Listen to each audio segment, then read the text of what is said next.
नमस्कार,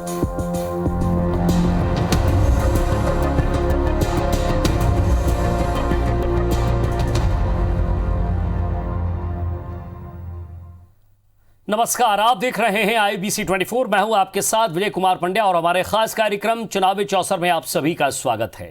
बात मध्य प्रदेश की करते हैं क्योंकि सबसे पहले भोपाल से बड़ी खबर है। बीजेपी में 3 सीटों को लेकर पेच फंसा हुआ है।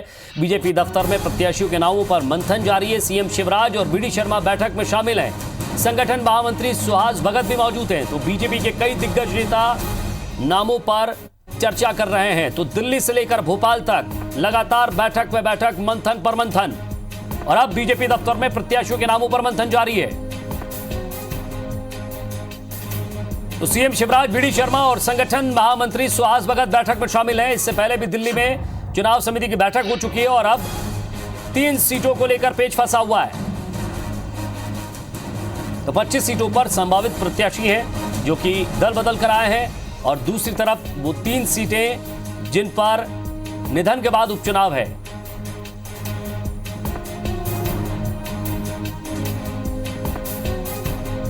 और इस खबर पर ज्यादा बातचीत के लिए हमारे संवाददाता राकेश चतुर्वेदी हमारे साथ। राकेश, बैठक पर बैठक, मंथन पर मंथन, एक बार फिर बैठक।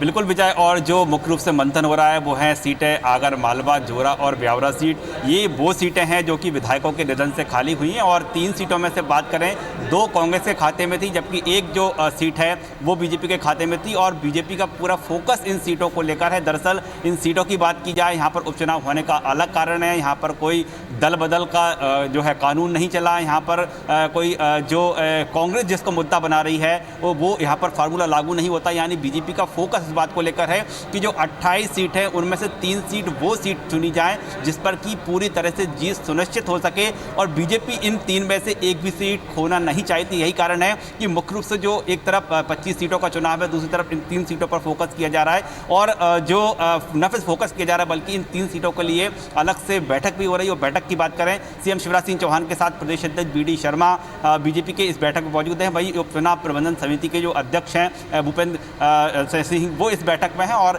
नरोत्तम मिश्रा भी इस बैठक में शामिल हुए। यानी कह सकते हैं कि जो मुख्य जो निर्णायक करता है, जो कर्ता धर्ता है बीजेपी पार्टी के, वो ये बैठक ले रहे हैं। और मंथन इस बात को लेकर किया जा रहा है कि ना सिर्फ प्रत्याशियों के चयन की प्रक्रिया करना है, बल्कि जिस तरह से ब्यावरा सीट को लेकर और ब्यावरा के तमाम जो बीजेपी के कार्यकर्ता और कई पदाधिकारी भी यहाँ बीजेपी दफ्तर तक पहुंचे थे, उन्होंने जो अभी टिकट डिक्लेयर नहीं हुआ उससे पहले बगावत की थी और साफ तौर पर पार्टी को ये मैसेज दिया था कि संबंधित व्यक्ति को टिकट नहीं दिया जाए। इस तरह की स्थिति टिकट बांटने के बाद यानी सूची जारी होने के बाद ना बने, उसको लेकर भी मंथन किया जा रहा है। किस तरह से मैनेजमेंट किया जा सकता है, जो बागी कौन हो सकता है, और जो बागी नेता हैं उनका मैनेजमेंट किस तरह किया जा सकता है, उनको क्या आश्वासन दिया जा सकता है। तो जो बारीक मंथन है वो फिलहाल बारीक मंथन जारी है। ना सिर्फ टिकट का चयन करना है बल्कि टिकट जारी करने के बाद जो स्थिति बनती है उससे भी निपटना है। इसकी तैयारी फिलहाल इन 3 सीटों को लेकर हो रही है। और खासतौर पर बीजेपी पूरी तरह से फोकस करना चाहती है कि बाकी की सीटों में हार जीत कुछ 1-2 सीटों पर होती रहे, लेकिन खासतौर पर इन सीटों का चयन इस तरह से करना है, यहाँ का मैनेजमेंट इस तरह से करना है कि जो 3 की 3 सीटें हैं वो बीजेपी के खाते में हैं। और फिलहाल जो तमाम दूसरी सीटें हैं उसको लेकर भी जो है बैठक है। फिलहाल हम बात करें करीब आधा घंटा और बैठक जारी रहने की जो है सूचना प्राप्त हुई है, और लगातार इस पर मंथन किया जा रहा है। यानी कहीं ना कहीं कह सकते हैं कि बीजेपी लगातार ये कहती आई हो कि जो प्रत्याशी चयन की प्रक्रिया है पूरी कर ली गई है, लेकिन ये बैठकें जो लगातार जो बैठकें हो रही हैं, बैठक पर बैठकें हो रही हैं, इससे कहीं ना कहीं साफ जाहिर हो रहा है कि अभी मंथन और होना बाकी है। राकेश का ये मंथन इसलिए भी है क्योंकि कांग्रेस ने अपना एक प्रत्याशी बदल दिया है। तो क्या बीजेपी ये सोच रही है कि पहले आप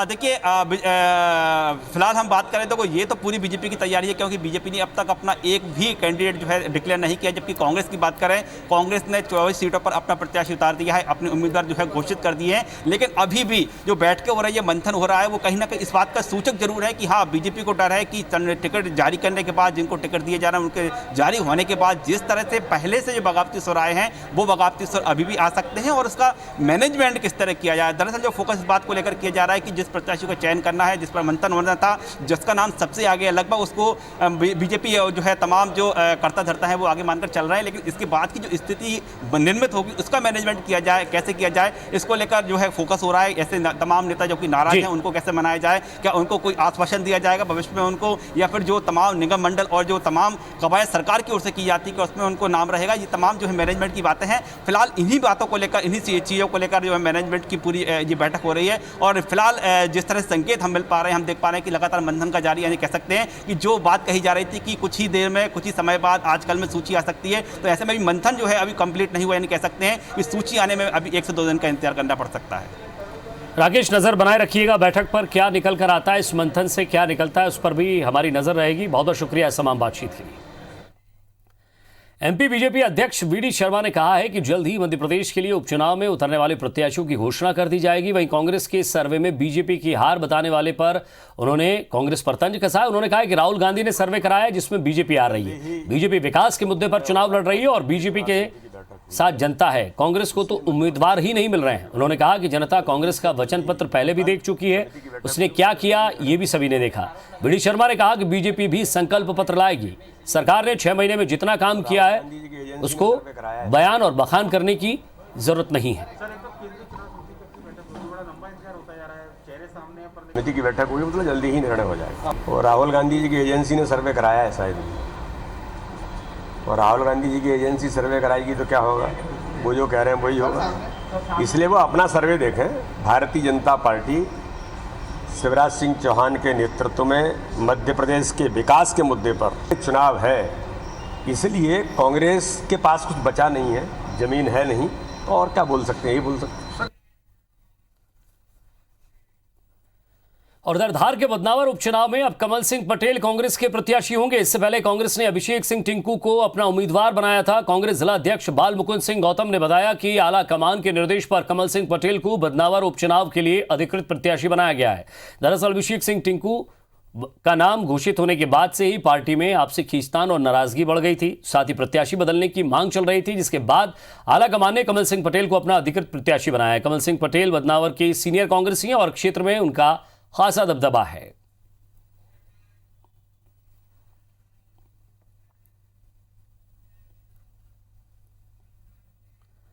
और इधर कांग्रेस प्रत्याशी बदलने पर नरोत्तम मिश्रा का बयान सामने आया है। मंत्री नरोत्तम मिश्रा ने कांग्रेस पर निशाना साधा है। 3 सर्वे के बाद टिकट बदल रहे हैं, यह कहना है नरोत्तम मिश्रा का, या कोई सर्वे गलत हो रहा है या फिर कोई सर्वे में गलत जानकारी दे रहा है। कांग्रेस में गुटबाजी है और ये अभी तो शुरू हुई है, अभी फॉर्म भरना भी कहां शुरू हुआ है। आगे आगे देखिए कितने लोग और बदलते हैं।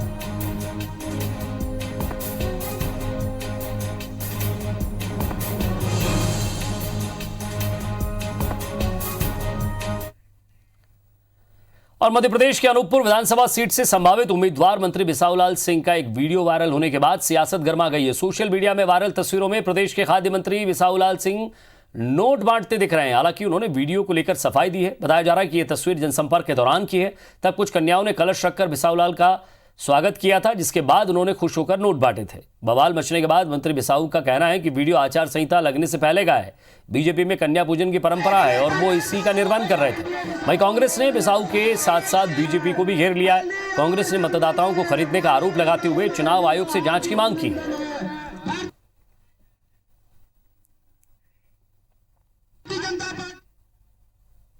किसी को 10 रुपया, किसी को 100 रुपया करके बच्ची जो खड़े रहे उनको सबको दिया, क्योंकि वो कलश लेके खड़े हैं। और भारतीय जनता पार्टी की परंपरा है कि सबसे पहले कन्या पूजन होना चाहिए, इसके बाद कार्यक्रम शुरू किया जाए। तो ये जो 100 रुपया का जो वायरल हो रहा है, ये हमेशा हमारे जिले की परंपरा रही, मेरी परंपरा रही। जब भी गाँव में जाता हूँ, बिसाहूलाल सिंह द्वारा सरेआम खुलकर नोटों बांटे जा रहे हैं, नोटों का वितरण किया जा रहा है। हाथ में 100-100 की नोटों की गड्डियां हैं, नए नोट हैं, और वो इस तरह बांट रहे हैं। वहाँ पर नोट बांट कर वह मतदाताओं को प्रलोभित कर रहे हैं और नोट के बदले में वोट मांगने का काम कर रहे हैं, जो कि आचार संहिता का उल्लंघन है, निश्चित रूप से एक करप्ट प्रैक्टिस है। इसलिए हमने चुनाव आयोग से मांग की है कि बिसाहूलाल सिंह को चुनाव लड़ने से प्रतिबंधित किया जाए और उन्हें तत्काल मंत्री पद से हटाया जाए। ये वही है, ये कांग्रेस का जो है सारा का सारा फेक न्यूज, फेक वीडियो सब उन्हीं का है।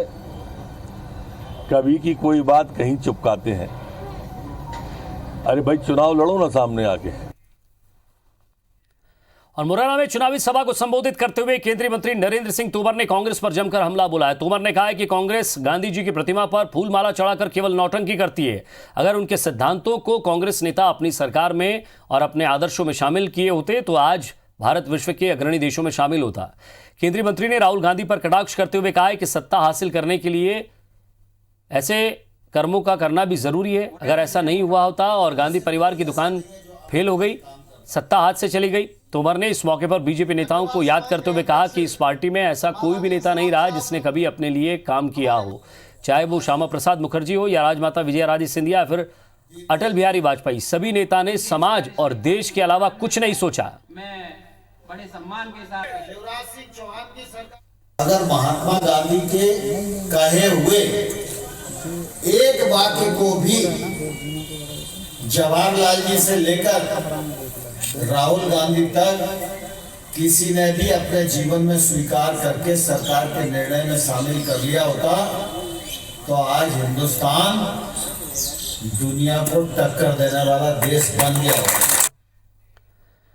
और मध्य प्रदेश में 28 सीटों पर होने वाले उपचुनाव में आदर्श आचार संहिता लग चुकी है, लेकिन जिलों में लगातार उल्लंघन के मामले सामने आ रहे हैं। इंदौर जिले की सांवेर विधानसभा से कांग्रेस प्रत्याशी प्रेमचंद गुड्डू ने भाजपा द्वारा फर्जी मतदाताओं को जोड़ने का आरोप लगाया। शिकायत कोर्ट तक पहुंच चुकी है। मामले की सुनवाई 6 अक्टूबर को होगी। इधर कांग्रेस के प्रचार सामग्री को अवैध रूप से परिवहन करने के चलते पुलिस ने सामग्री को जब्त किया है। दरअसल पूरे मामले की शिकायत खुड़ैल थाने के ही चुनाव आयोग और कलेक्टर से की गई है।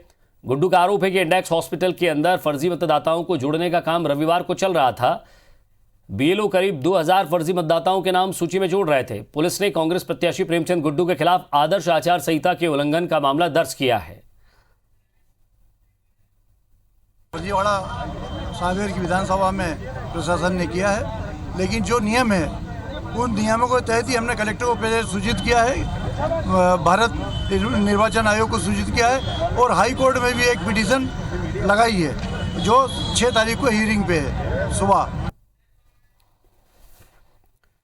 और आने वाले उपचुनाव को लेकर मध्य प्रदेश में सियासत गरमाई हुई है। कांग्रेस ने भोपाल में आचार संहिता लगाने की मांग की है। पूर्व मंत्री पीसी शर्मा का आरोप है कि सरकार उपचुनावों को भोपाल से प्रभावित कर रही है। उनका कहना है कि सरकार ने आचार संहिता लगने के बाद भी चुनावी क्षेत्र की सीमा में अपने करीबी अफसर पदस्थ किए हैं। पीसी शर्मा ने इन तबादलों को लेकर चुनाव आयोग से शिकायत की है। पूर्व मंत्री से खास बातचीत की हमारे संवाददाता नवीन सिंह ने।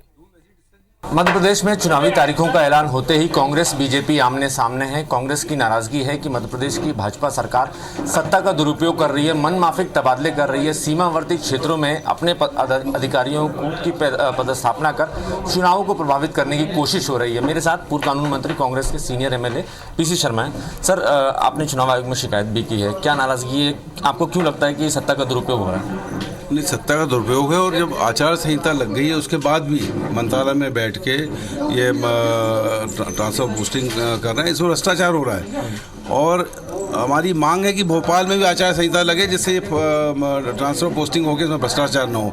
ये कम से कम जब तक चुनाव है 10 नवंबर तक, तब तक इस पर रोक लगना चाहिए। इसी की शिकायत हमने की। मैं आपकी टेबल पे एक फाइल भी देख रहा हूँ, ये भी तबादलों की लिस्ट है। की लिस्टें हैं, ये लोगों ने ला के दे दिए कि इतने तबादले हो गए। जितने तबादले 15 महीने में नहीं हो उतने 5 महीने में कर दिए। जाहिर है मध्य प्रदेश में 28 सीटों पर उपचुनाव है। कांग्रेस बीजेपी आमने सामने। लगातार कांग्रेस की तरफ से आरोप लगाया जा रहा है कि मध्य प्रदेश की शिवराज सरकार मनमाफिक तबादले कर रही है और ऐसी जगहों पर अपने अधिकारियों की पदस्थापना की जा रही है ताकि उस विधानसभा क्षेत्र को के चुनाव को प्रभावित किया जा सके।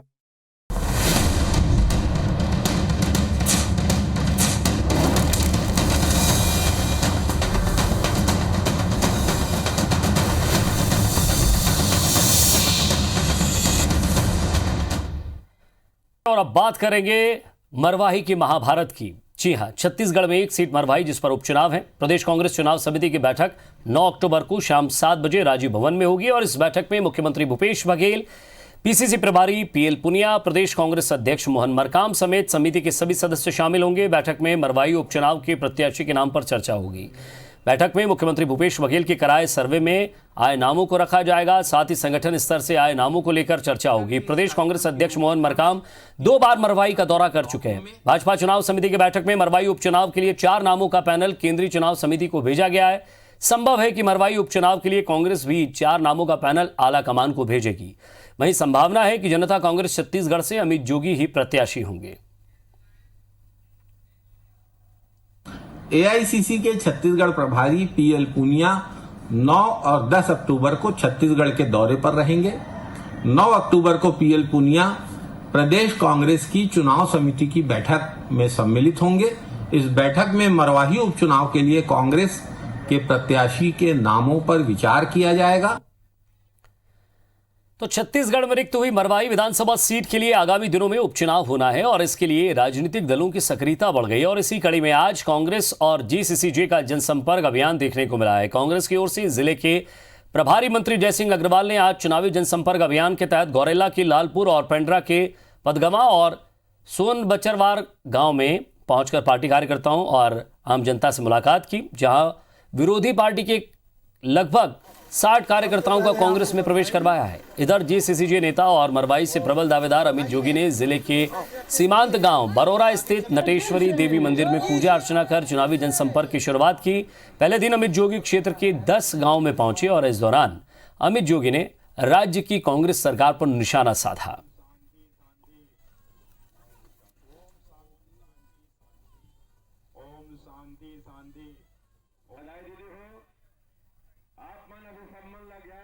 ये आरोप अक्सर विपक्ष के लोग जब सत्ता में कोई भी रहता है तो लगते हैं। इन चीजों से मुझे कोई लेना देना नहीं। हम लोग अपनी पार्टी का काम कर रहे हैं और उसमें बाध्यता नहीं है और पार्टी काम करना कोई जुर्म नहीं है। तो उपचुनाव की हर खबर मिलेगी यहां, क्योंकि यह है चुनावी चौसर और चुनावी चौसर में फिलहाल इतना ही। दीजिए इजाजत, नमस्कार।